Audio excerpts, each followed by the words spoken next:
Hi everyone, welcome back to education hub. तो आज के इस इम्पॉर्टेंट लेक्चर में हम देखेंगे about impact and the contribution of contacts with central Asia.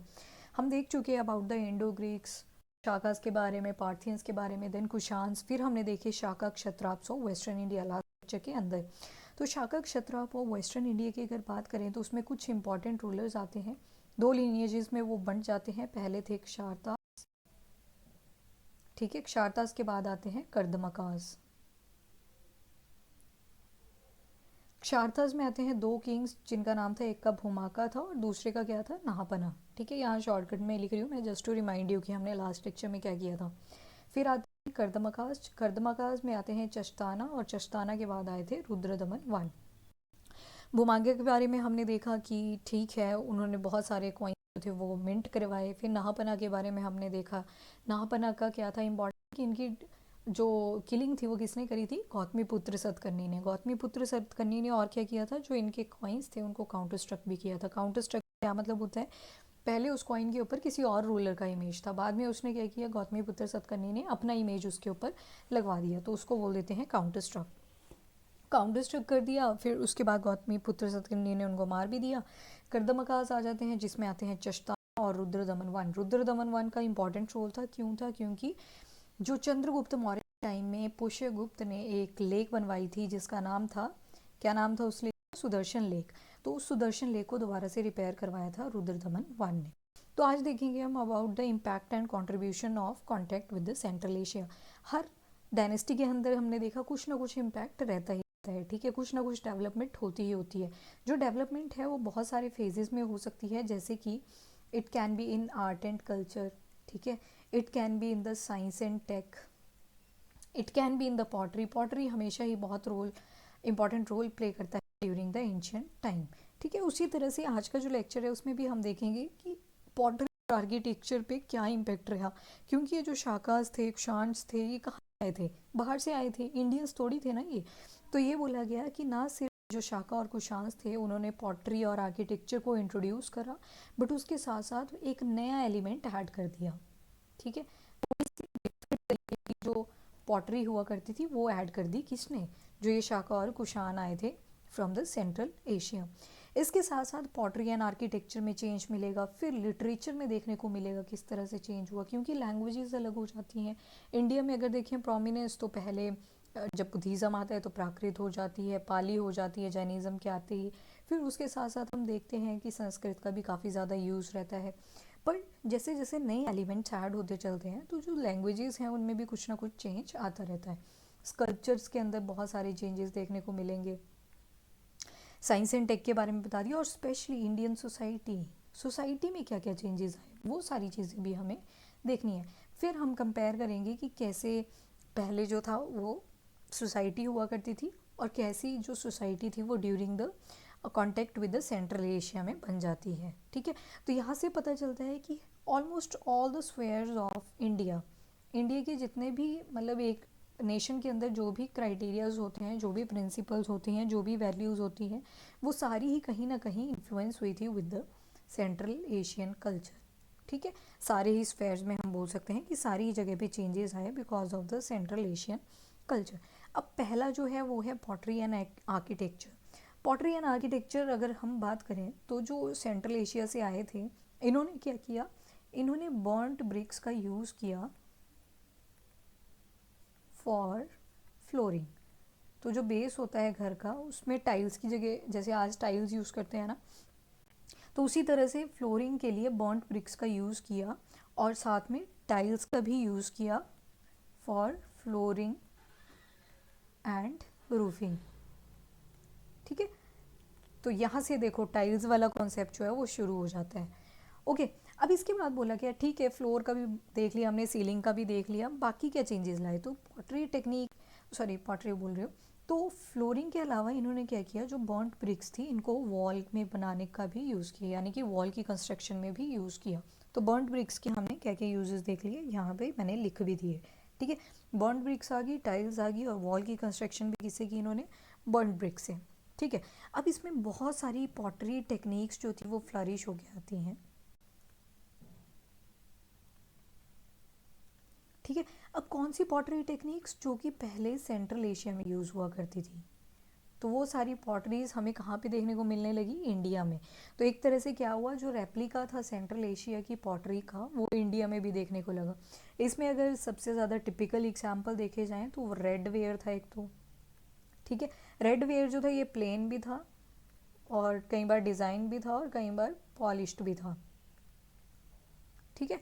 और इसमें फाइन फैब्रिक का यूज़ किया गया साथ में, fine fabric while making the pottery, ठीक है। तो यहाँ से क्या हुआ, कई बार क्या करना होता था, जैसे वाटर को स्प्रिंकल करना है तो इन्होंने क्या किया, ऐसे बनाई अपनी पॉटरी, स्प्रिंकलिंग के लिए छोटे छोटे होल्स रख दिए, मतलब परफोरेशंस क्रिएट कर दी, ताकि जब इसके अंदर पानी डाला जाएगा और मान लो कोई किसी का गार्डन है बाहर, तो इस मटके को लेके जाया जाएगा बाहर और यहाँ से क्या होगा, जब पानी गिरेगा तो यहाँ से भी निकलता रहेगा, यहाँ से भी, यहाँ से भी, यहाँ से भी और यहाँ से भी।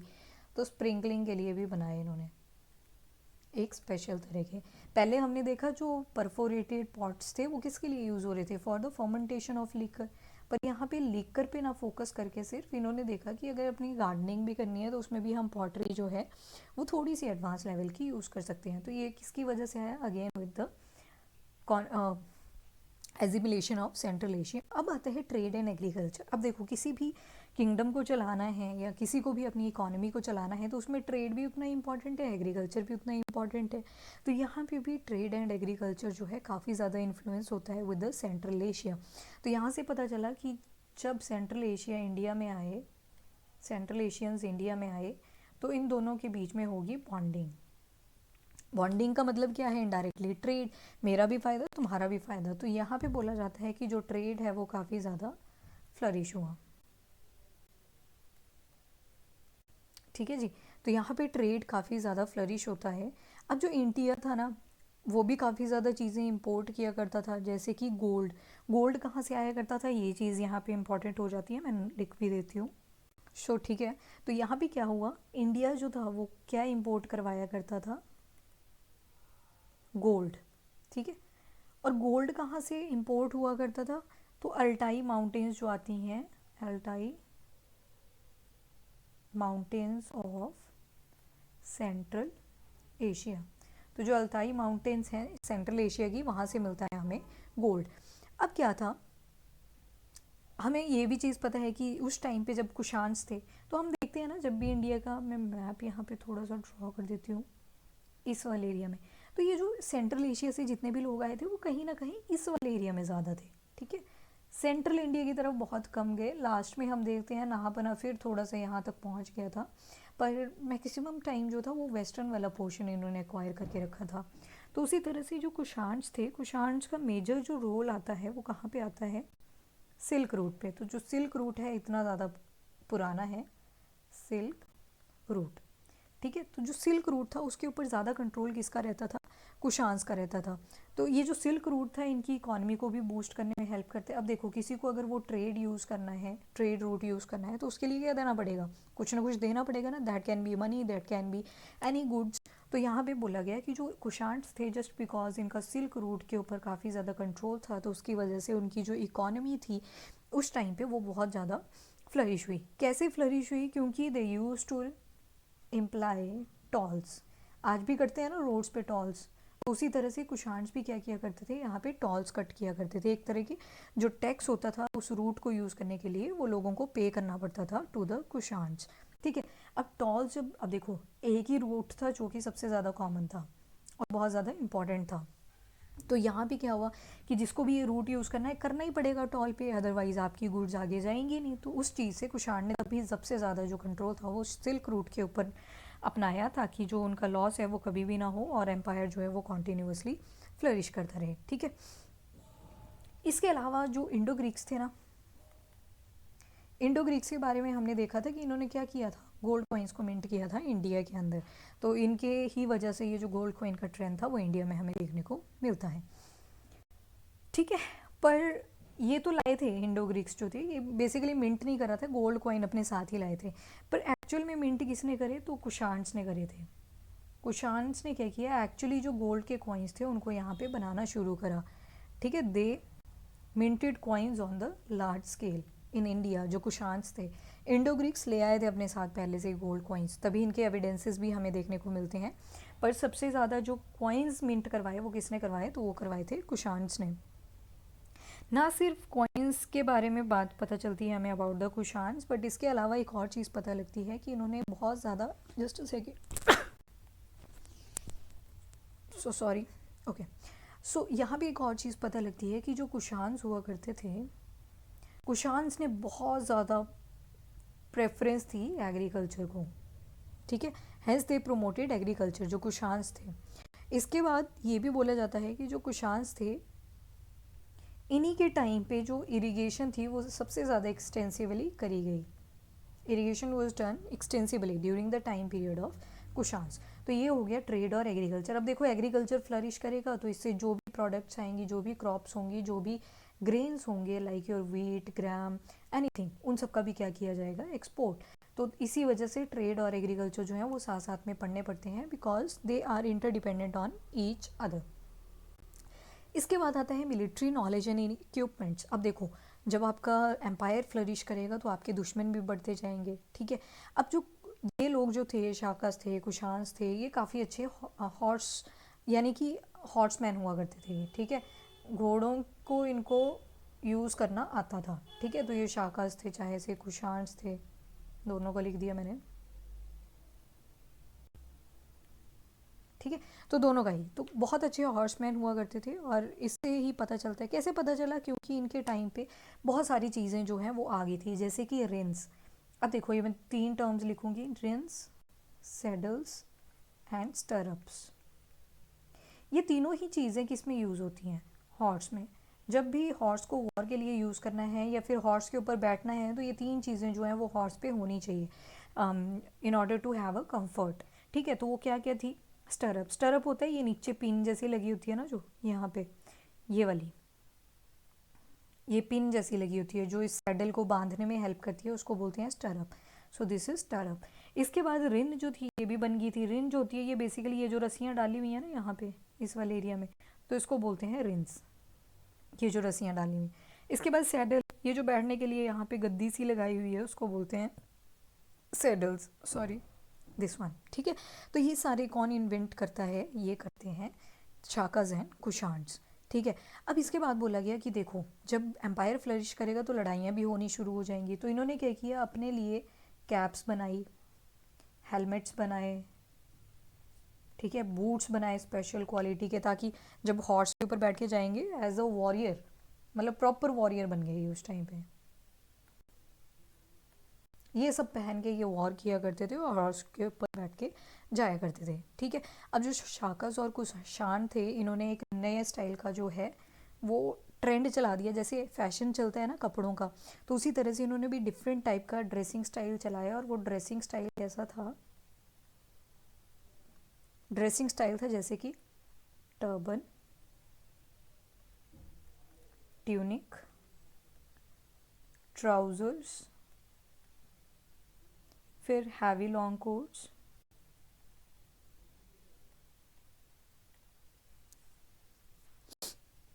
ठीक है, heavy long quotes, long boots,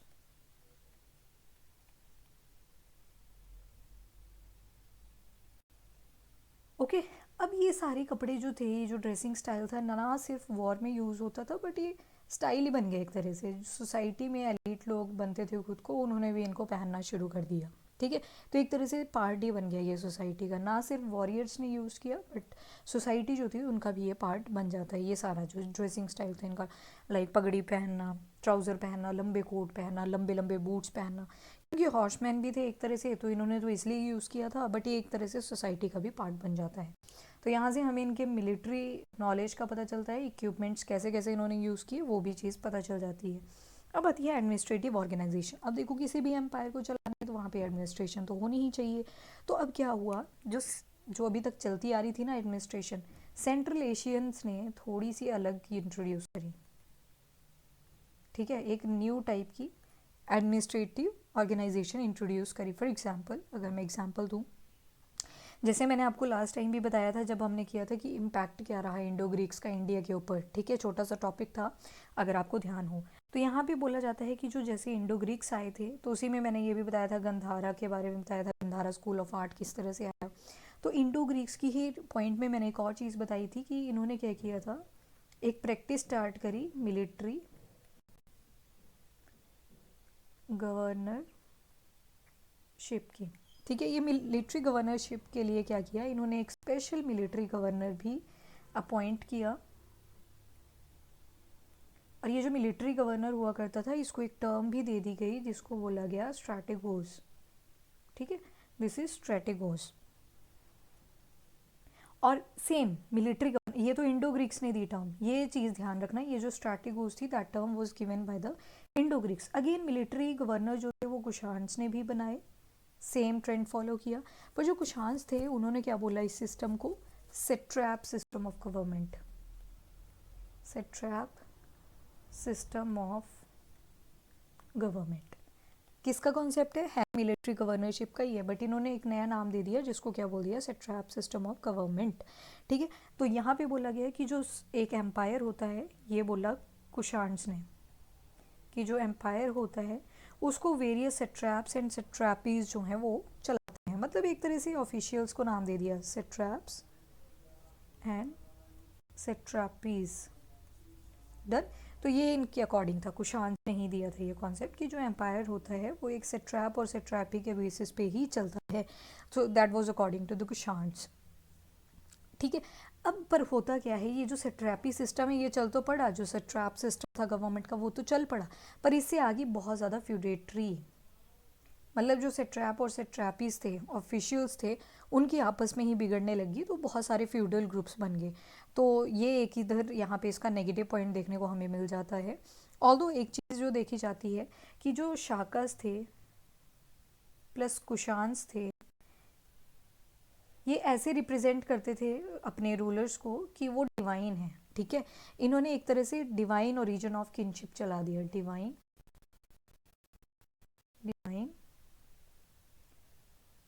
origin of kingship. इन्होंने ये बोला कि जो भगवान होता है that is equivalent to the king. ठीक है, इनके अकॉर्डिंग ये था। तो ये जो डिवाइन ओरिजिन ऑफ किंगशिप है, ये थ्योरी कब से चलती है, तो शाका और कुशान्स के टाइम से। अब क्या बोला गया, इन्होंने एक टाइटल भी ले लिया अपने लिए स्पेशल, जैसे कि देवी पुत्र। देवी पुत्र का मतलब है that is they are sons of God, कि हम डायरेक्ट के बच्चे हैं गॉड के। तो यहाँ से पता लगता है कि येस दे वर बिलीविंग कि वो डिवाइन ओरिजिन है उनका किंगशिप का। तो ये हो जाती है इनकी एडमिनिस्ट्रेटिव ऑर्गेनाइजेशन। अब इसके बाद क्या आता है कि इंडियन सोसाइटी के ऊपर क्या क्या इम्पैक्ट रहता है। ना सिर्फ ये इंडियन सोसाइटी में आते हैं, बट एक नया ही एलिमेंट जो है वो इंडियन कल्चर के अंदर ऐड करते जाते हैं। जस्ट बिकॉज हम देखते हैं कि इनका जो बेसिकली स्क्रिप्ट था सेंट्रल एशियंस का, वो इनका अपना नहीं था। तो ये कहाँ से एक्वायर करते हैं, वो इंडियन सोसाइटी से ही एक्वायर करते हैं। तो एक तरह से इंडो ग्रीक्स, शाकास, कुशान्स, ये ऐसे फील होते हैं कि इंडियन सोसाइटी के ही पार्ट थे। ठीक है, क्योंकि इनकी जो स्क्रिप्ट है, जो इंडियन स्क्रिप्ट है, उसी के अंदर हमें इन सब का मेंशन मिलता है। तो इनका यहाँ पे कोई स्क्रिप्ट नहीं था। और ये बोला जाता है कि एक तरह से फॉरेनर्स जो थे वो एजिमिलेट हो गए थे इंडिया के अंदर, यानी कि एजिमिलेशन का मतलब है इन दोनों ने एक दूसरे के कल्चर्स को अडॉप्ट कर लिया था। Foreigners assimilated in Indian society. ठीक है, क्योंकि आपको देखने को मिलेगा कि जो पोस्ट मॉडर्न पढ़ा हमने, पूरा इंडो ग्रीक्स पढ़े, ये वो सो सारे पढ़ लिए, तो ये सारे ही क्या आते हैं, पोस्ट मॉडर्न में आते हैं। बस हम पोस्ट मॉडर्न को डिवाइड कर देते हैं, एक वो फॉरेनर आते हैं और साथ में दूसरी तरफ आते हैं इंडियंस। जो हमने सुंगास पढ़े, ठीक है, वो इंडियंस हैं। अभी सतवाहनास देखेंगे वो भी इंडियन, छेदी हमने पढ़े वो भी इंडियंस। ठीक है, ये पढ़ चुके हैं। तो सतवाहनास अभी देखेंगे, फॉरेन में आ गया आपके इंडो ग्रीक्स, शाकास, पार्थियंस और कुशानास। तो इनको फॉरेन बोल दिया जाता है, पर पार्ट किसका आता है, पोस्ट मॉडर्न्स का ही आता है। ठीक है, और अब देखो ये मोस्ट ऑफ द जो सेंट्रल एशिया के लोग थे ये वॉरियर्स हुआ करते थे, वॉरियर थे या ये लड़ाइयाँ करते थे। तो इन्होंने एक तरह से इंडियन सोसाइटी से क्या टाइटल ले लिया खुद के लिए, क्षत्रिय। क्योंकि इंडिया का जो वर्ण सिस्टम था उसमें हम देखते हैं 4 हिस्सों में बंटे थे। एक थे ब्राह्मण, दूसरे थे क्षत्रिय, तीसरे थे वैश्यास और चौथे थे शूद्र। तो इन्होंने क्या बोला कि ठीक है हम वॉरियर कैटेगरी में आते हैं तो we would like to adopt the title of Kshatriya, तो ये बन गए क्षत्रिय। अब बोला जाता है कि जो मनुस्मृति है, ठीक है, जो बुक है, रुको लिखने दो, मनु,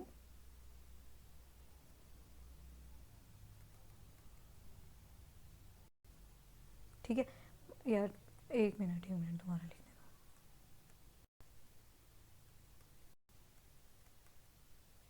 अब देखो बुक है जो मनुस्मृति, उसमें क्या बोला गया है कि ये जो शाकाज और पार्थियंस थे, शाकाज एंड पार्थियंस, इनको डिस्क्राइब किया था एज मनु। अब ये जो मनु हुआ करते थे ये भी डिफरेंट डिफरेंट होते थे, जैसे कि इनको बोल दिया गया, एक अलग क्लास का टाइटल दे दिया गया और इनको क्या बोला गया, व्रत्य क्षत्रियास। व्रत्य क्षत्रियास, व्रत्य क्षत्रियास का मतलब है second class Kshatriyas, second class Kshatriyas, ठीक है। व्रत्य क्षत्रियास वेरी इंपॉर्टेंट पॉइंट, अभी तक आया नहीं है एग्जाम में, हो सकता है ये आपको कभी एग्जाम में अंदर देखना पड़े। तो सेकेंड क्लास क्षत्रिय बोल दिया किसको, ये जो शाका और पार्थियंस हुआ करते थे, किस में बोला गया है, तो मनुस्मृति में बोला गया है। एक तरह से इनको एक क्लास दे दी गई, सेकंड क्लास क्षत्रिय बोल दिया। प्रायोरिटी पे इंडियंस थे और सेकंड रैंक पे किसको दे दिया, जो ये शाकाज और पार्थियंस हुआ करते थे, ठीक है। और इसके अलावा क्या होता है,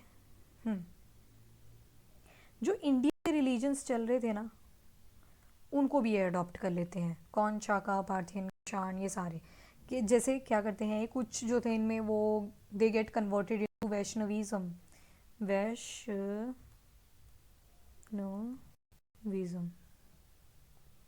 वैष्णविज्म का क्या मतलब, वैष्णविज्म का क्या मतलब है, वर्शिप ऑफ विष्णु, यानी कि विष्णु की वर्शिप करने लगे। इसका एक एग्जाम्पल भी है, जैसे कि एक ग्रीक एम्बेसडर आया था, नाम सभी को याद होना चाहिए ये, तो एक ग्रीक एम्बेसडर थे जिनका नाम था हेलियोडोरस,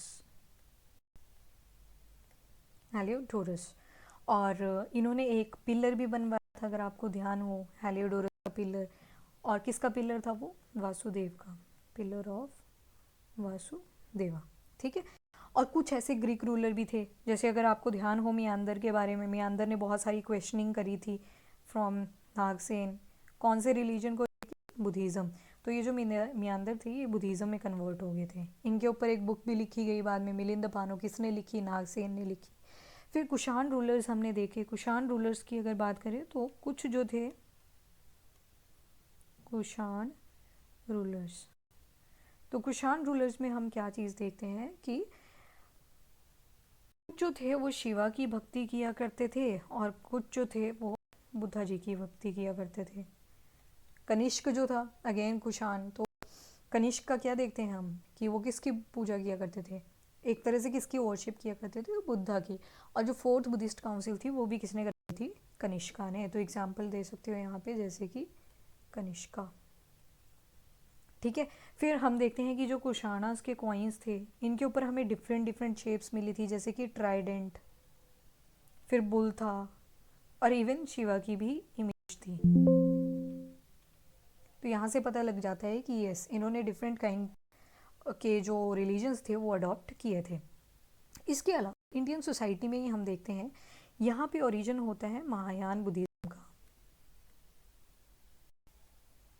महायान बुद्धिज्म का। महायान बुद्धिज्म क्या बोला जाता है, लार्जर व्हीकल, महा मतलब समथिंग इज ग्रेट, तो इसी से पड़ा इसका नाम ग्रेटर व्हीकल, ठीक है। तो ये जो महायान बुद्धिज्म है तभी इसके अंदर हमें बहुत ज़्यादा इन्फ्लुएंस देखने को मिलता है ग्रीक स्टाइल का। अब जो मॉन्क्स और नन्स हुआ करते थे, ठीक है, अब जो मॉन्क्स और नन्स हुआ करते थे उनको डोनेशंस आती रहती थी, तो वो डोनेशंस लिया करते थे। अब इस केस में क्या हुआ, जब महायान बुद्धिज्म बन जाता है तो ये लोग डिनाई नहीं करते कि we don't want to take any kind of donation, क्योंकि डोनेशन से ही फिर वो मोनेस्ट्रीज चला करती थी ना, इनको अपनी नीड्स भी तो पूरी करनी पड़ती थी, तो वो चीज़ थी, ये कभी डोनेशन से मना नहीं करते थे। तो क्या हुआ, जो मॉन्क्स एंड नन्स थी क्या चेंजेस देखने को मिले, वही चीज़ें यहाँ पे बताई जाएंगी कि they never said no for cash donations. एक बात तो ये देखने को मिला by the influence of Indo Greeks, क्योंकि उस टाइम पे जो ट्रेडर्स थे वो बहुत ज़्यादा हो गए थे, और जब जाते थे तो मोनेस्ट्रीज में डोनेशन कर जाते थे, ठीक है। आर्टिशंस बहुत ज़्यादा हो गए थे, तो वो भी क्या करते थे, यहाँ पे डोनेशंस कर जाया करते थे। इसके अलावा जो आपके गोल्ड और सिल्वर दिया करता था अगर कोई, तो उसको भी एक्सेप्ट कर लिया करते थे, उसको भी डिनाई नहीं करते थे कभी, ठीक है। Never say no to the cash donation. Gold and silver को भी एक्सेप्ट कर लिया करते थे। और इवन एक जो बहुत ही ज़्यादा चेंज आया वो था कि they started to take non vegetarian food, non vegetarian food, जो कि पहले प्रोहिबिट था, क्योंकि इनमें बोला जाता था कि हर चीज़ के अंदर एक कर्म होता है, हर चीज़ के अंदर आत्मा होती है, तो वेजिटेरियन फूड पे फोकस करो, not on the non vegetarian food. और इनकी जो रोब्स हुआ करती थी, वो जो रेड कलर की ड्रेस नहीं पहनी होती इन्होंने लंबी जैसी, तो यहाँ पे देखा गया है कि इनकी जो रोब्स थी ना वो बहुत ज़्यादा इलेबोरेट थी, बहुत ज़्यादा डेकोरेटिव थी, बहुत ज़्यादा सुंदर थी, मतलब फैशन ही बन गया एक तरह से इंडो ग्रीक्स के आने के टाइम। तो एक नए तरह का महायान बुद्धिज़्म हमें देखने को मिलता है ड्यूरिंग द इंडो ग्रीक्स। इसके अलावा हम देखते हैं कि बहुत सारे कॉइन्स हमें मिले थे, एक एविडेंस मिला है बेसिकली, तो कहाँ पे मिला, आंध्र प्रदेश के अंदर नागार्जुन कोंडा, नागार्जुन कोंडा, कहाँ पे, आंध्र प्रदेश। तो यहाँ पे बहुत सारे कॉइन्स मिले थे हमें इस मोनेस्ट्री के अंदर, तो यहाँ से पता लगता है कि बहुत ज़्यादा डोनेशन हुआ है उस टाइम पे, और जो मॉन्क्स एंड नन्स थे वो एक स्टैंडर्ड की लाइफ जीने लग गए थे इंस्टेड ऑफ फोकसिंग एनलाइटनमेंट। उनके लिए एक तरह से मटीरियल लाइफ जो थी अब वो एनलाइटनमेंट बन चुका था। तो ये हुआ किसकी वजह से, इंडो ग्रीक्स के इन्फ्लुएंस की वजह से, ठीक है। फिर इसके बाद आप एग्जांपल्स दे सकते हो कि हमें बहुत सारे ऐसे रूलर्स भी मिलते हैं कि जो बुद्धिज़्म को अडॉप्ट करते हुए दिखते हैं, जैसे कि मियांदर का एग्जांपल दो यहाँ पे, मियांदर ने भी किया था अडॉप्ट, मियांदर के बाद कनिष्क ने अडॉप्ट किया था, कनिष्क ने इवन क्या किया था, फोर्थ बुद्धिस्ट काउंसिल भी करवाई, ठीक है। फिर उसके बाद हैं जो कनिष्क थे, इनके टाइम पे हम वो जो आपको अगर ध्यान हो तो पासा करके हुआ करते थे एक, पासा ने एडवाइस किया था कनिष्क को कि आपको फोर्थ बुद्धिस्ट काउंसिल करवानी चाहिए, ठीक है। अब काफ़ी सारे डिफरेंसेस जो हैं वो हमें हीनयान और महायान बुद्धिज़्म के अंदर देखने को मिलते हैं, हीनयान एंड महायान। अब जो हीनयान था यहाँ पे जो मेन गोल था दैट वाज टू अचीव निब्बाना, निब्बाना या जिसको निर्वाणा भी कहते हैं, बट आई टोल्ड यू कि निब्बाना यानी पाली लैंग्वेज या प्राकृत लैंग्वेज में जब देखते हैं तो वहाँ पे आर नहीं होता, वो ब ही बोलते हैं उस चीज़ को, ठीक है। निब्बाना, निब्बाना मतलब highest goal of human life, और निब्बाना को अचीव करो और क्या बन जाओ, अरहत। ये था हीनयान के अकॉर्डिंग। अब यहाँ पे क्या, महायान में अगर देखें तो ये निभाना के ऊपर उतना ज़्यादा फोकस नहीं करते हैं, इनका मतलब इनका जो मेन फोकस था वो था कि आप क्या करो, बोधिसत्वास को फॉलो करो, फॉलो द बोधिसत्वास, और एक तरह से आपको क्या अटेन करना है, बुद्धाहुड। एक मिनट,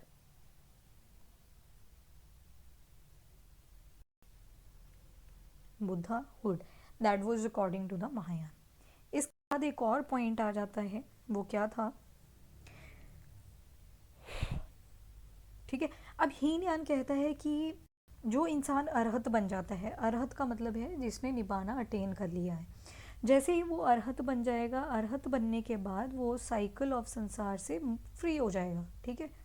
संसारा मतलब ये जो वर्ल्ड की एक तरह से साइकिल है, इससे पूरी तरह से फ्री हो जाएगा अकॉर्डिंग टू हीनयान बुद्धिज्म। इसके बाद जबकि महायान जो है, महायान का बोलना है कि वो जो लोग बोधिसत्व का फॉलो नहीं करते हैं, और तो उनसे क्या होता है, उनका जो निभाना है वो पूरा ऑन होता जाता है, ठीक है। तो एक का यहाँ पे क्या बोला जाता है कि आप बोधिसत्व को फॉलो करो और आपको निभाना अटेन हो जाएगा, यानी कि थोड़ी सी मटेरियलिस्टिक अप्रोच जो है हमें देखने को मिलती है, ठीक है। अब जो हीनयान बुद्धिज़्म है, यहाँ पे बोला गया है कि जो बुद्धा हैं, जो बुद्धा हैं वो महापुरुषा हैं, महापुरुषा, महापुरुष का क्या मतलब है, एक सुपीरियर मैन, सुपीरियर हीनयान के अकॉर्डिंग। और ये बुद्धा जो हैं ये अरहत हैं, यानी कि इन्होंने अपना निबाना जो है वो अटेन कर लिया है। ठीक है, वहीं पे अगर बोधिसत्वस की बात करें तो बहुत सारे बोधिसत्वस हमने पढ़े थे, अगर आपको ध्यान हो। मैत्रेय पढ़े थे। मैत्रेय का क्या मतलब था? जो फ्यूचर बुद्धा बुद्धा होंगे, यानी कि फ्यूचर बुद्धा। मैत्रेय के बाद थे अवलोकितेश्वरा। अवलोकितेश्वरा का क्या था? चलो, बहुत सारे थे। अवलोकितेश्वरा थे, फिर उसके बाद मंजूश्री थे। का एग्जाम्पल लिख देना आप, ठीक है, सारे याद रखने। फीचर्स तो बहुत सारे थे टोटल। ठीक है, तो इस तरह से बोला गया कि डिफरेंट बोधिसत्व पे ज़्यादा फोकस है instead of the one Buddha. तो हीनयान बेसिकली ओरिजिनल यानी कि बुद्धा जी के ऊपर डिपेंडेंट थे ज़्यादा, जबकि जो महायान ये बोधिसत्वस के ऊपर ज़्यादा फोकस रखा करते थे। अब जो आर्ट एंड आर्किटेक्चर है वो भी काफ़ी ज़्यादा फ्लरिश होता है during the time period of the central Asian people. तो पोस्ट मॉडर्न टाइम जो है, यहाँ भी हम देखते हैं काफ़ी ज़्यादा रिलीजन भी फ्लरिश होता है। कुछ शिवाजी की भक्ति कर रहे हैं, कुछ विष्णु जी की भक्ति कर रहे हैं, कुछ बुद्धा जी की भक्ति कर रहे हैं। तो इस तरह से डिफरेंट डिफरेंट रिलीजन की तरफ यहाँ पे क्या किया गया? टॉलरेंस दिखाई गई। तो उसी तरह से आर्ट एंड आर्किटेक्चर में अगर देखें तो दो चीज़ें इमर्ज होकर आई हैं इस टाइम पीरियड में। एक थे स्तूप्स, ठीक है, स्तूप्स के साथ दूसरे स्कूल ऑफ स्कल्पचरल आर्ट। ठीक है, अब स्तूप क्या होता है? एक तरह का डोम होता है ना, वो इमेज लगाइए। हाँ, ये होता है स्तूप। ठीक है, ये कहाँ का स्तूप है? तो ये है सांची स्तूप ऑफ मध्य प्रदेश। सांची स्तूप ऑफ मध्य प्रदेश, ये वाला। ये जो डोम दिख रहा है ना, ये पीछे, ये तो आगे तोरण है ना, ये जो लगी हुई है, देखो इस तरह से होता है। ये जो स्तूप होता है इसका स्ट्रक्चर कुछ इस तरह से होता है, एक तरह से हेमिस्फेयर होता है। यहाँ पे एक हर्मिका होती है ऊपर, इसके यहाँ जैसे रखे होते हैं रेलिक्स किसके हैं? बुद्धा जी के। और ये जो फ्रंट में दिख रहा है इस तरह से, ये वाला, इसको बोलते हैं तोरण। ठीक है, आर्ट एंड कल्चर में करेंगे डिटेल, पर मैं यहाँ पे आपको जस्ट आइडिया दे रही हूँ। ये होता है स्तूप आपका। और ये जो तोरण होता है ये चारों डायरेक्शन में होता है, नॉर्थ ईस्ट वेस्ट साउथ। ठीक है, एक पीछे की तरफ होगा कहीं पे। ठीक है, तो इस तरह से आपको देखने को मिलता है स्तूप। अब बोला गया ये जो स्तूप थे, स्तूप बेसिकली होता क्या है? एक हेमिस्फेरिकल डोम होता है। यहाँ पे लिख देती हूँ, हेमिस्फेरिकल डोम, जिसके अंदर क्या रखा जाता है? Relics of Buddha. ठीक है, कास्केट होती है, उसके अंदर रख देते हैं क्या? जो बुद्धा जी के रेलिक्स थे, यानी कि शेष जो रह गए थे उन चीज़ों को रख दिया जाता है। ठीक है, और एक वुडन रेलिंग लगी होती है इसमें, और साथ में एक यहाँ पे लिख देती हूँ। अब देखो, ये चीज़ दिख रही है ना आपको, ये वाली, ये यहाँ पे लोग प्रदक्षिणा करते हैं। प्रदक्षिणा का मतलब एक क्लॉकवाइज डायरेक्शन में लोग जो हैं वो बुद्धा जी की वर्शिप लेते हैं। तो एक प्रदक्षिणा होती है इसमें, प्रदक्षिणा पथ भी बोल देते हैं इसको, और प्रदक्षिणा सर्क्यू मतलब क्लॉकवाइज डायरेक्शन में लेते हैं। क्लॉकवाइज मतलब घड़ी की जो डायरेक्शन होती है उसमें। ठीक है, और इसके अलावा जो है प्रोमिनेंट अगर स्तूप्स की बात करी जाए तो बहुत सारे स्तूप्स हैं, जैसे कि बहरूद स्तूप। इसके अलावा सांची स्तूप। फिर बहुत सारे हमें बड़े बड़े साइज़ के स्तूप्स भी मिलते हैं, जैसे कि अमरावती में नागार्जुनी कोंडा। ये दोनों लास्ट के दोनों कहाँ पे आ गए हमारे? ये दोनों मिलेंगे हमें आंध्र प्रदेश में। ठीक है, स्तूप्स के बारे में ऑल्दो हमें डिटेल करनी होती है अपने जो नेक्स्ट आर्ट एंड कल्चर आएगा उसमें हम देखेंगे about the stupas in detail. ठीक है, तो ये था अबाउट द स्तूप। तो स्तूप जो थे वो किस रिलीजन को सिग्निफाई करते हैं? बेसिकली तो बुद्धा। ठीक है, यानी कि बुद्धिज़्म। तो जो स्तूप्स हैं वो किसको रेफरेंस देते हैं? बेसिकली स्तूप्स को, बुद्धिज़्म को। ठीक है, तो एग्जाम्पल यहाँ पे नोट कर लेना, सांची आ गया, बहरूद आ गया, और अमरावती हमने देखा। अमरावती के बाद हमने देखा नागार्जुनी कोंडा। तो ये चीज़ ध्यान में रखना है इसमें। अब इसके बाद हमने दूसरी चीज़ जो देखी वो है स्कूल्स ऑफ स्कल्पचरल आर्ट। बहुत सारे स्कूल जो हैं वो डेवलप होके आते हैं। आइडल्स जो थे बुद्धा जी के वो बनाए जाते हैं, आइडल ऑफ बुद्धा। और तो जब शुरू में हम बुद्धिज़्म देखते हैं तो उसमें क्या देखा था हमने कि जो बुद्धा जी थे वो अगेंस्ट थे आइडल वर्शिप के। उनके अकॉर्डिंग था अंदर से आप सेटिस्फाइड होने चाहिए, अंदर से आप स्पिरिचुअली एक्टिव होने चाहिए, आपको आइडल की वर्शिप करने की ज़रूरत नहीं है। बट बाय द टाइम हम देखते हैं कि जो बुद्धा जी थे उनके आइडल्स भी बनने शुरू हो जाते हैं, मूर्तियाँ भी बनने शुरू हो जाती हैं। जो पैट्रॉन हुआ करते थे बुद्धिज़्म के, वो लोग क्या किया करते थे, जब भी आया करते थे किसी एरिया में जहाँ पे उनको लगता था कि यहाँ पे बुद्धा जी का आइडल बनना चाहिए, बुद्धा जी का स्तूप बनना चाहिए, तो यहाँ पे बनवा दिया करते थे। ठीक है, तो वो सारी चीज़ें यहाँ पे ध्यान रखना। अच्छा, ये जो ना पीछे स्तूप पड़ा था, ये जो स्तूप का बेसिक कहाँ गया, ये बेसिकली ये किसने स्टार्ट किया था, तो अशोक का। मौर्यन किंग याद है ना अशोक का। इवन अशोक का और जो उनका एक ग्रैंडसन हुआ करता था, इन दोनों ने मिलके बहुत सारे क्या किए, स्तूप्स भी बनवाए थे। ठीक है, ये बोला जाता है 84,000 के आसपास। ठीक है, बहुत ज़्यादा नंबर है। अशोका ने स्टार्ट किया था बेसिकली। चलो, coming back to the schools of sculptural art. तो यहाँ पे आइडल ऑफ वर्शिप बता दिया मैंने, यानी कि मूर्ति पूजा शुरू होगी। और जो पैट्रॉन्स आया करते थे, just give me a second. हाँ जी आंटी जी।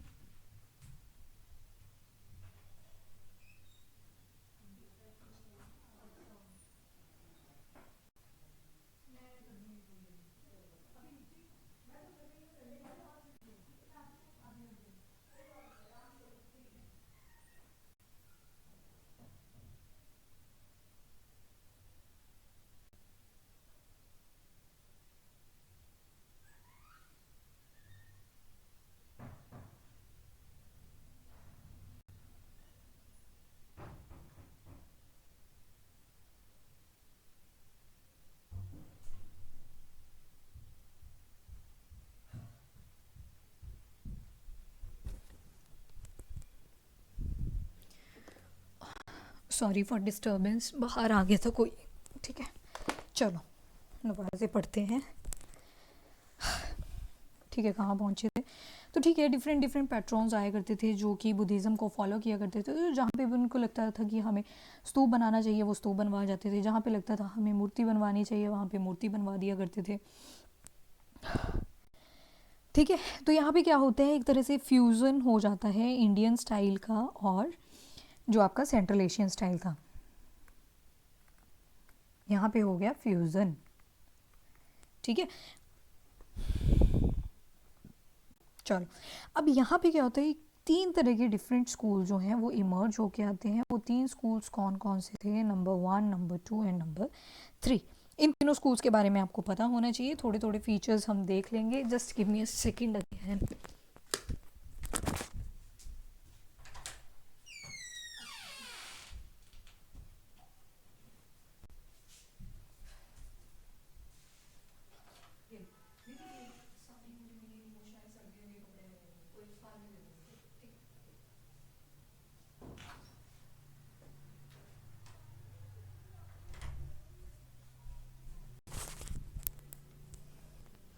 चलो अब कोई नहीं आएगा, हो गया दोनों का। ठीक है, सॉरी अगेन। सो यहाँ पे तीन स्कूल्स आएंगे। वो तीन स्कूल कौन कौन से हैं, तीनों याद रखने हैं। बहुत इंपॉर्टेंट पॉइंट बताने जा रही हूँ मैं यहाँ पे। तो जो फर्स्ट आता है वो है गंधारा स्कूल ऑफ आर्ट। दूसरा स्कूल जो आता है वो है मथुरा स्कूल ऑफ आर्ट। तीसरा जो आता है वो है अमरावती स्कूल ऑफ आर्ट। ठीक है, 3 स्कूल्स ऑफ आर्ट इनको बोला जाता है। थोड़े थोड़े फीचर्स देख लेते हैं, लाइक गंधारा स्कूल का क्या है और मथुरा स्कूल का क्या है और अमरावती स्कूल का क्या है। ठीक है, गंधारा स्कूल ऑफ आर्ट की बात करें तो गंधारा स्कूल ऑफ आर्ट जो था वो बेस था ग्रेको रोमन के ऊपर। ग्रेको रोमन रोमन नॉर्म्स के ऊपर। ठीक है, यानी कि इसका मतलब क्या है अब वो भी देख लो। यानी कि जो बुद्धा से रिलेटेड कोई भी चीज़ होगी, यानी कि जो बुद्धिस्ट रहेगा तो बुद्धिज़्म ही, बट जो स्टाइल होगा वो कौन सा होगा, ग्रीक। स्टाइल जो रहेगा वो रहेगा ग्रीक। आई डोंट नो, नहीं इमेज लगाना भूल गई मैं इसमें, चलो कोई बात नहीं।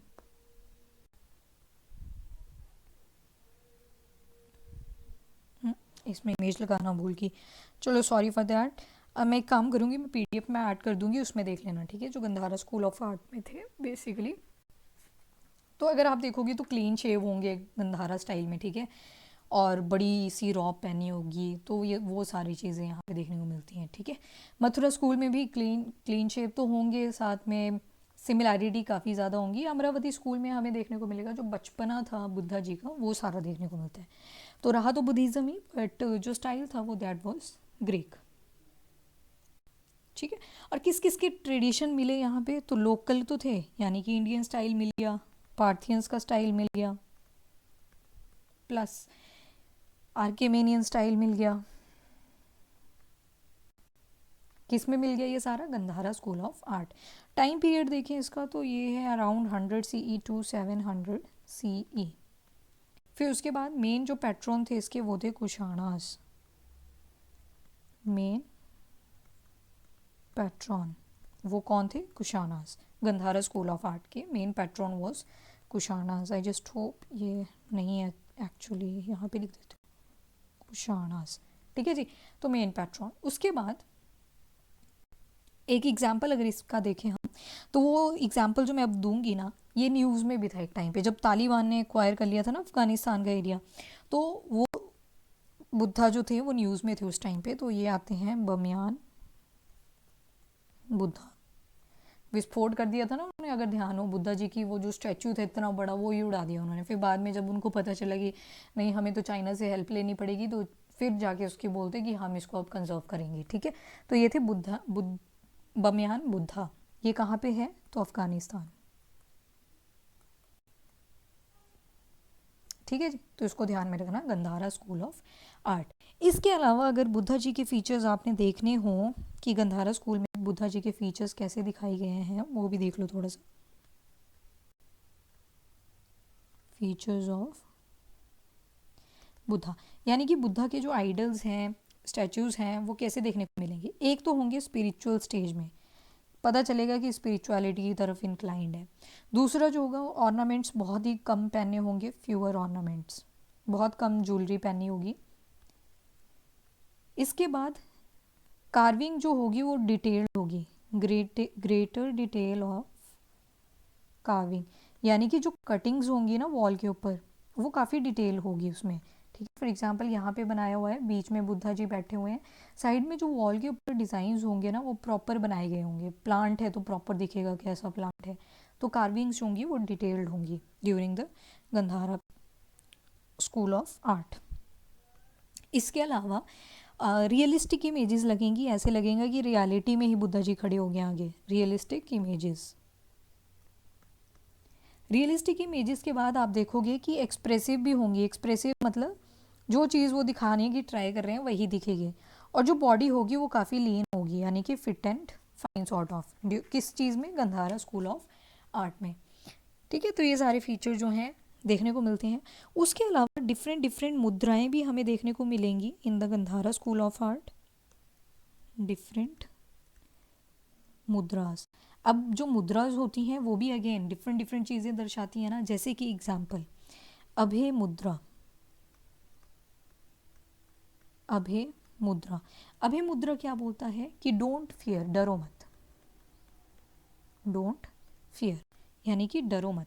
दूसरी जो चीज इसमें मुद्रा आती है वो है भूमि स्पर्शा मुद्रा। भूमि स्पर्शा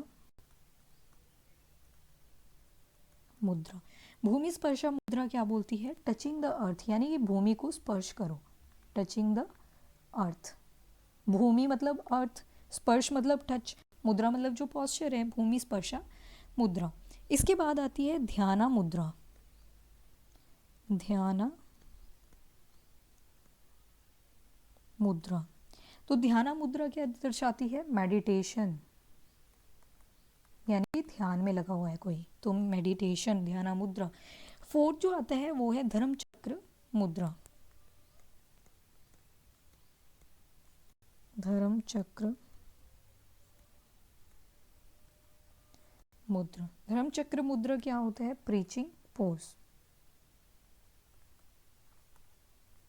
ऐसे लगता है कि जो बुद्धा जी हैं वो बुद्धिज़्म के बारे में बता रहे हैं, तो इस पोज के अंदर ये चीज़ देखने को मिलती है, ठीक है।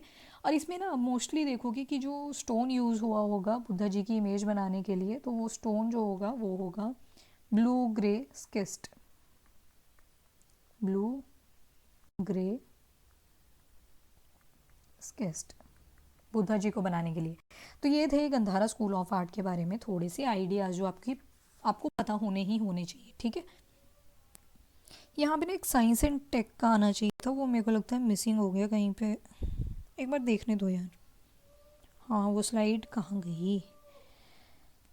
आर्ट एंड कल्चर के बाद तो होनी चाहिए थी। स्कूल भी है, स्कूल भी है, अमरावती भी है, अमरावती भी है, नहीं गायब है, वो ऐड करनी पड़ेगी। चलो कोई बात नहीं।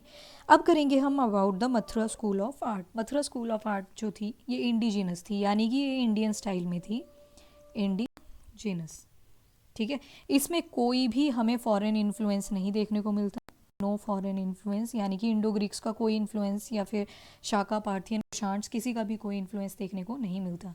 यहाँ पे बेसिकली रिप्रेजेंटेशन किसकी करी गई है, तो यक्षास की, यक्षास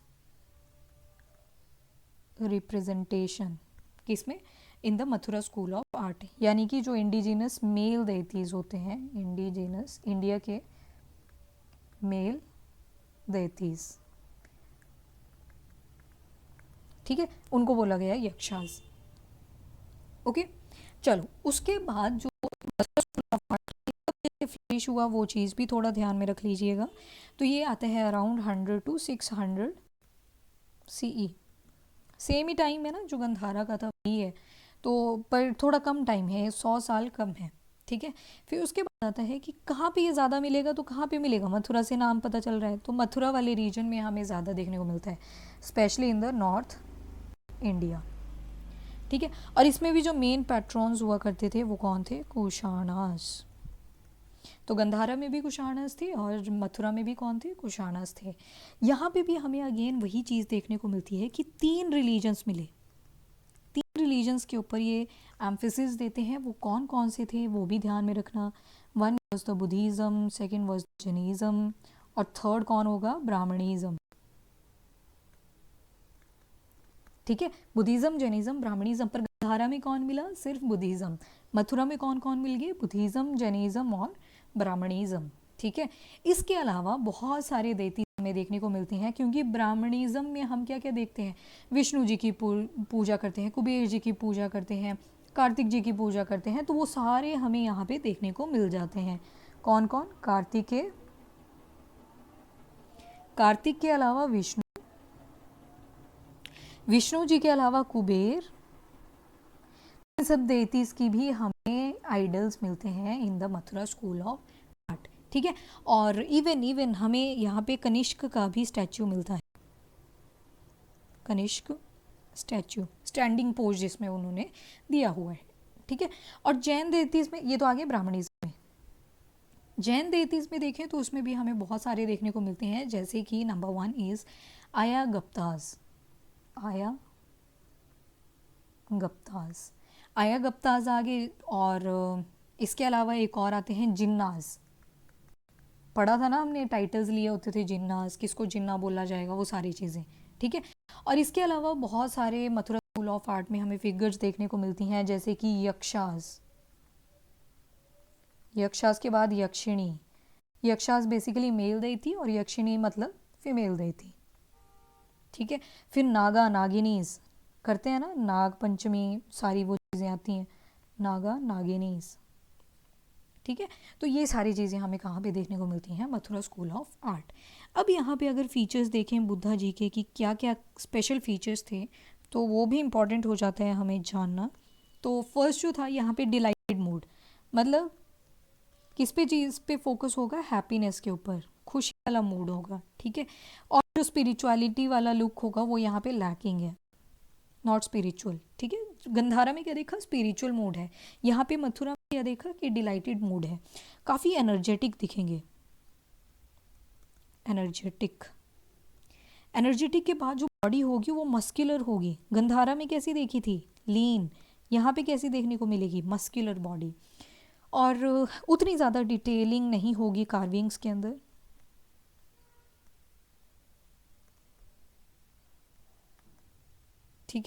और जो इमेजेस होंगी वो लेस एक्सप्रेसिव होंगी, ज़्यादा चीज़ें नहीं दर्शाई जाएंगी, जस्ट बुद्धा जी की इमेज होगी, बस इतना पता चलेगा।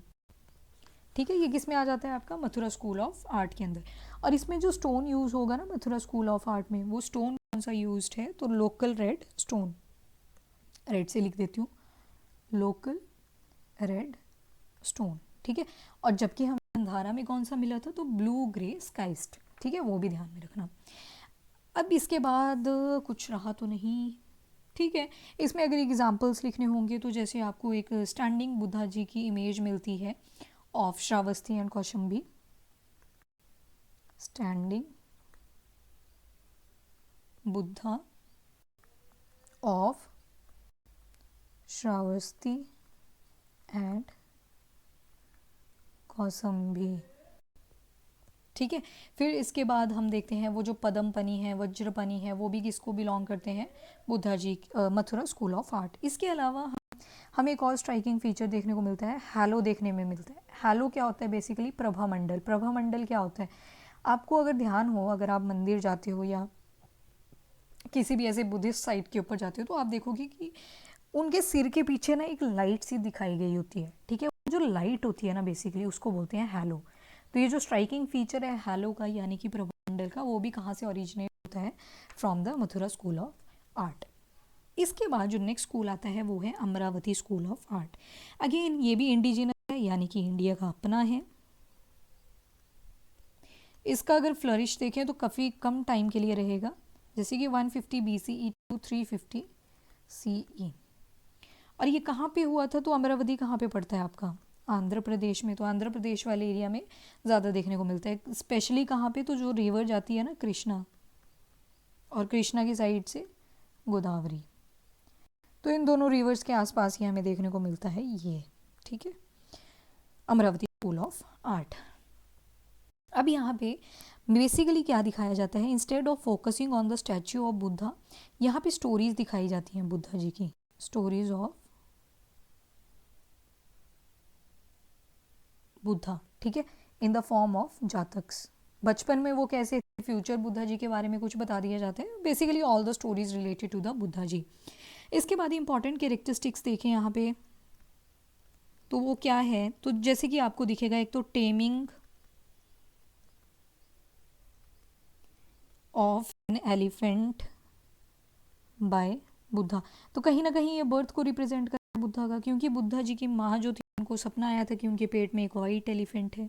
ठीक है, इसके बाद नैरेटिव आर्ट यहाँ पे देखने को मिलेगी। नैरेटिव आर्ट मतलब पूरी आर्ट के थ्रू ही आपको बुद्धा जी की लाइफ के बारे में दिखा दिया जाएगा, whether it is related to their past. ठीक है, ह्यूमन फिगर्स भी होंगे पर कम होंगी if compare to the nature, human figures plus nature, यानी कि एनिमल्स हो गए, प्लांट हो गए, इनकी इमेजेस जो होंगे वो ज़्यादा देखने को मिलेंगी in the Amravati school of art. ठीक है जी, और इसमें जो स्टोन यूज़ किया जाता है, तो यहाँ पे जो स्टोन रहेगा, स्टोन की बात करूँ तो यहाँ पे एक मार्बल होती है बेसिकली, तो वाइट कलर की मार्बल होती है, वो दिखती स्टोन की तरह है पर वो होती वाइट है, सॉरी मार्बल है। ठीक है, उसको यूज़ करा जाता है फॉर कार्विंग। तो गंधारा में हम देखने, अच्छा इसके जो बेसिकली पैट्रॉन्स थे वो नहीं बताया आपको मैंने, वो भी यहाँ पे ध्यान रखना कि कौन इनकी उनके ज़्यादा फोकस किया करते हैं अमरावती को, तो इनके बारे में भी हमने पढ़ा भी नहीं है, तो पर नाम बहुत बार ले लिया है।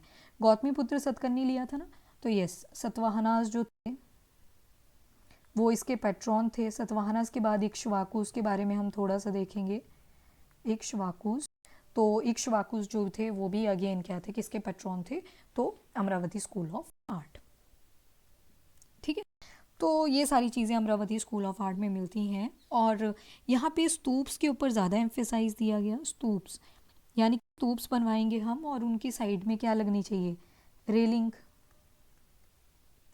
ठीक है, रेलिंग के साथ प्लंथ लगे होते हैं, प्लंथ देते हैं ना, जैसे घर की भी कंस्ट्रक्शन शुरू होती है तो प्लंथ दे देते हैं वहाँ पे। तो ये सारे फीचर्स हमें देखने को मिलते हैं अमरावती स्कूल ऑफ आर्ट में। Let me add one more slide, यहाँ पे एक चीज़ बताने को रहेगी। अब जस्ट आई डोंट नो कि वो एक जगह पे बनाई तो थी मैंने स्लाइड, पर इसमें ना वो ऐड नहीं हुई है, मुझे एक बार फिर से देखने दो अगर क्या मिल जाए।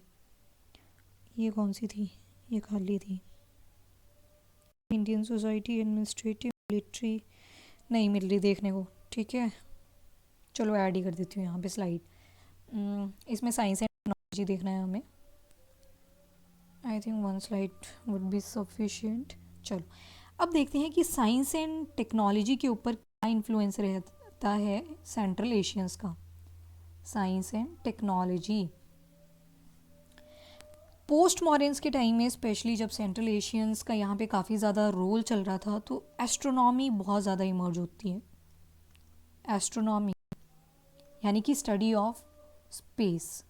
इसके अलावा एस्ट्रोलॉजी ज्योतिष विद्या, एस्ट्रोलॉजी भी कब होती है emerge? During this post modern phase. तो एस्ट्रोनॉमी और एस्ट्रोलॉजी के ऊपर हमें सबसे ज़्यादा इन्फ्लुएंस देखने को मिलता है तो ग्रीक्स का। ठीक है, ये बहुत ज़्यादा इंपॉर्टेंट एंड स्ट्राइकिंग फीचर है साइंस एंड टेक्नोलॉजी का। इसके अलावा एक शब्द देखने को मिलता है जो मैंने आपको स्टार्टिंग में भी बताया था वैसे, पर यहाँ पे दोबारा बता देती हूँ, ये था होर शास्त्र। ये जो होर शास्त्र है ना, ये संस्कृत वर्ड है, और होरोस्कोप जो कि इंग्लिश या फिर ग्रीक शब्द है। तो ये दोनों में ही एग्जिस्ट किया करता था, तो यहाँ से पता चल जाता है। एस्ट्रोलॉजी को ही दोनों चीज़ें बोली जाती थी, एस्ट्रोलॉजी का ही एक पार्ट लोग देखते हैं ना डेली हॉरोस्कोप, वही चीज़ आ जाती है। तो संस्कृत में होर शास्त्र और आपका हॉरोस्कोप इज इन ग्रीक। इसके बाद ग्रीक कॉइन्स भी देखने को मिलते हैं। जो ग्रीक कॉइन्स थे ना वो प्रॉपरली शेप्ड थे, शेप प्रॉपर, और इसके साथ साथ प्रॉपरली स्टैम्प्ड थे। स्टैम्प लगी होती है ना आज के नोट्स में भी, तो उसी वही चीज़ यहाँ पे भी बताई गई है। और जो पंच मार्क्ड कॉइन्स हुआ करते थे ना, उसमें काफ़ी ज़्यादा इम्प्रूवमेंट करी गई।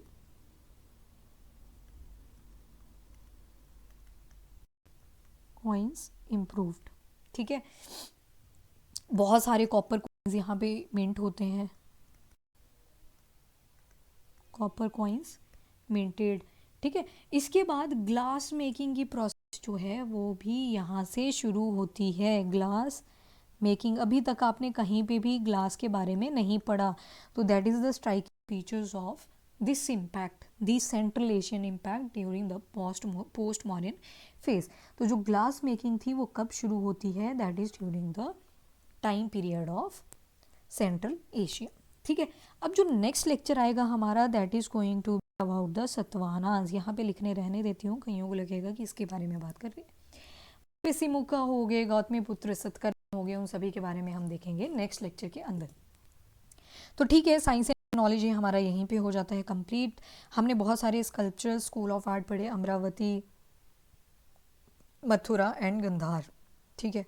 इसके अलावा हमने स्तूप्स के बारे में देखा जो कि आर्ट एंड आर्किटेक्चर का ही एक इन्फ्लुएंसिंग टाइम था। फिर इंडियन सोसाइटी हमने देखी, administrative organisation, military knowledge and equipments, trade and agriculture, pottery and architecture, और इसी के साथ होता है अपना ये पीरियड ख़त्म, ठीक है। पर पोस्ट मॉडर्न आपको पूरी तरह से कंप्लीट नहीं हुआ है, this is still a chapter number 13। अभी भी हमारा जो चैप्टर नंबर 13 है वही चला हुआ है, ठीक है। तो चलो यहीं पे करते हैं लेक्चर का end. So if you like the video do like and share, और चैनल को भी सब्सक्राइब करें। Till then bye bye, take care, thank you and have a nice time.